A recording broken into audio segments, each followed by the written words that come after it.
सगळ्या नेत्यांनी आपण आपले शीट सापडा उद्यापासून खालून मोबाईल ठुलेत का काय?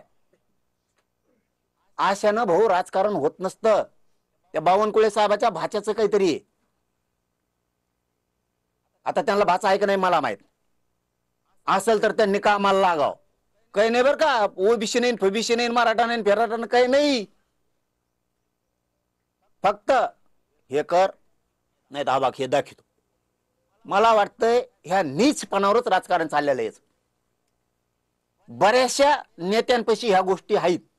मग हे दाखवत असन तो असा असं आहे, मग तो भाचा जाईन मधी, नाही तर मग तो मेहना जाईन मधी, नाही तर तो चुलत भाऊ जाईन मधी, तो माऊस भाऊ जाईन मधी, नाही तर मग तो चुलत्याचा असं आहे.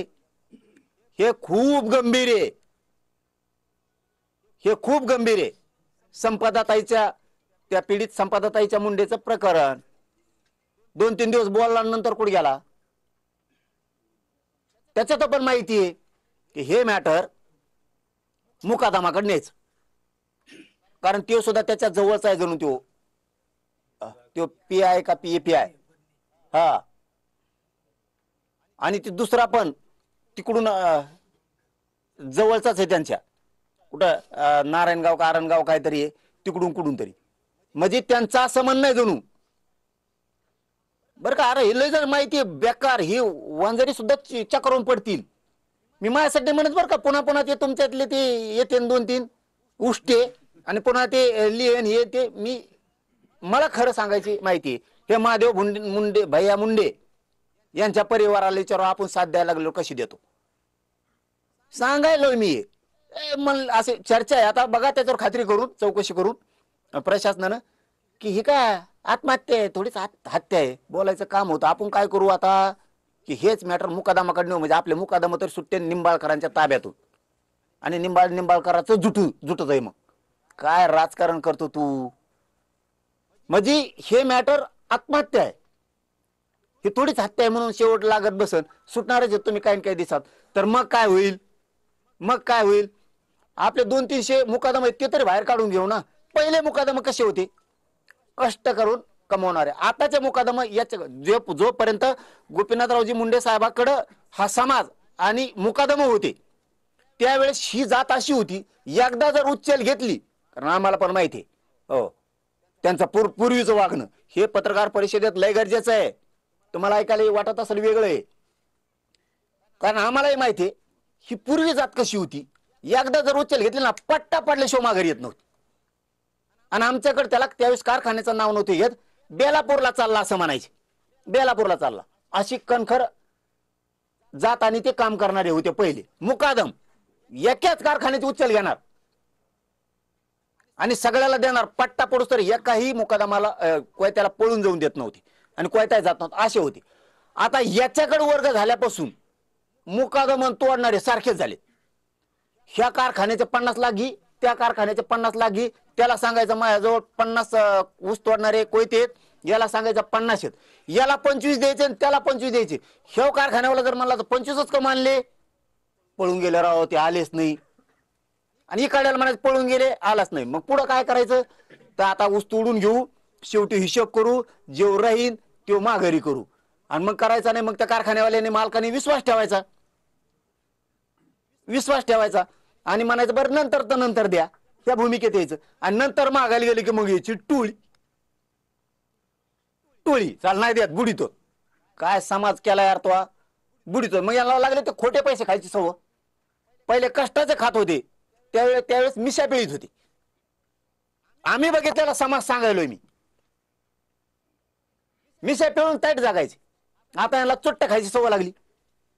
आणि हे विषय न्यायचा कारखान्यावर निंबाळकराच्या, आणि मग मुकादम सोडून घ्यायचं, मोकळं व्हायचं. मग त्या संपदाताईचं तिकडं खून जिराला तरी चालन, किंवा ती आत्महत्या ती जिरली तरी चालत. काय भूमिका आहे तुमची? आणि डोळे उघडा, ते त्याच्यात असतील तर आम्ही म्हणतो का नाही आमचा ते विषय का? मराठ्यांनी याच्या शानावर कसं लावून देतात. आणि माझं सगळ्याच मराठ्यांना, निंबाळकर त्या दोन्ही तिन्ही त्यांच्यासह सगळ्या राज्यातल्या मराठ्यांना सांगणं, आपल्या वापल्यातले मराठ्यांच्या नेत्यांनी वाद कमी करा.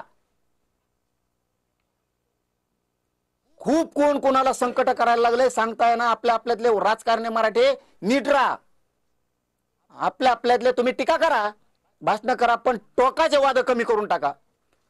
एक चिल्लरच आहे ते.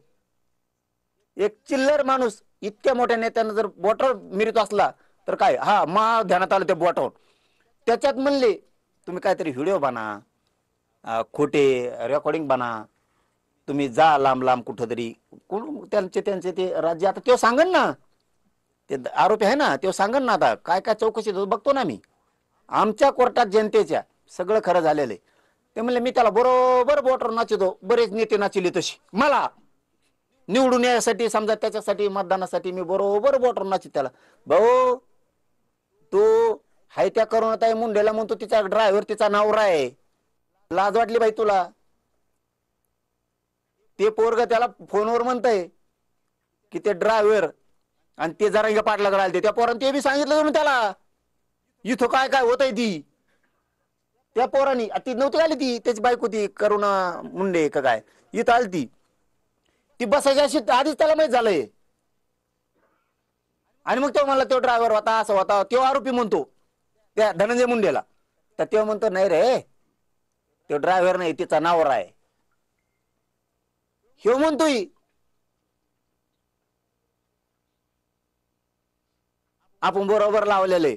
आणि ह्यो बी तिच्या संगत होता जणू, म्हणजे तिच्या गाडीत का काय, जो आरोपी आहे तो पण.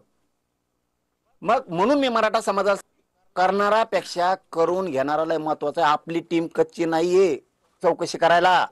मराठा समाजाने समजून घ्या, मी बराबर करतोय. माझी विनंती फक्त मराठ्यांनी शांत राहा. तुम्ही शांत राहिले मला करता येते. तुमच्याकडे एकच काम, आपलं मोर्चा असला सभा असला तुम्ही फुल ताकद लावायची, सोपं काम तुमच्याकडं. अवघडा ले पोर घाय तुमचं मर्दासारखं इथं, तुम्ही बाकी टेन्शनच घ्यायचं नाही. आता याच्यात गृह मंत्रालय, मुख्यमंत्री साहेब काय काय करतेत हे आपण बघतोय.